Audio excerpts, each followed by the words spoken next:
السلام علیکم ورحمۃ اللہ وبرکاتہ۔ محترم ناظرین، آپ تمام کا ایک بار پھر فانوس اسٹوڈیو پر استقبال ہے۔ آج کی ہماری ویڈیو زینیہ نام کے متعلق ہے۔ زینیہ نام کا مطلب جاننے کے لیے ویڈیو کو آخر تک ضرور دیکھیے۔ نام زینیہ، جنس مؤنث، زبان عربی، مطلب زینت والی۔ زینیہ عربی زبان کا لفظ ہے۔ زا پر زبر، یا ساکن، نون پر زیر یا مشدد پر زبر، اور اخیر میں ہا کے ساتھ۔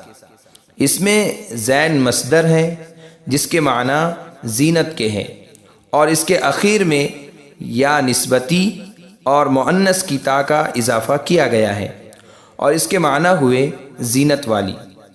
معنی کے اعتبار سے یہ نام رکھنا درست ہے، نیز یہ بھی ملحوظ رہے کہ اس لفظ کو لکھنے کا صحیح طریقہ شروع میں زا اور اخیر میں گول ہا کے ساتھ ہے۔ شروع میں زال اور اخیر میں الف لکھنا عربی زبان کے اعتبار سے غلط ہے۔ تاہم بچیوں کے ناموں کے سلسلے میں بہتر یہ ہے کہ ازواج مطہرات یا صحابیات رضی اللہ عنہن میں سے کسی کے ناموں پر نام رکھا جائے۔ اگر آپ کو ہماری ویڈیو پسند آئی ہو تو لائک کیجئے، شیئر کیجئے، کمنٹس میں بتائیے کہ آپ کو اگلی ویڈیو کس نام پر چاہیے، اور چینل کو سبسکرائب کرنا نہ بھولیں۔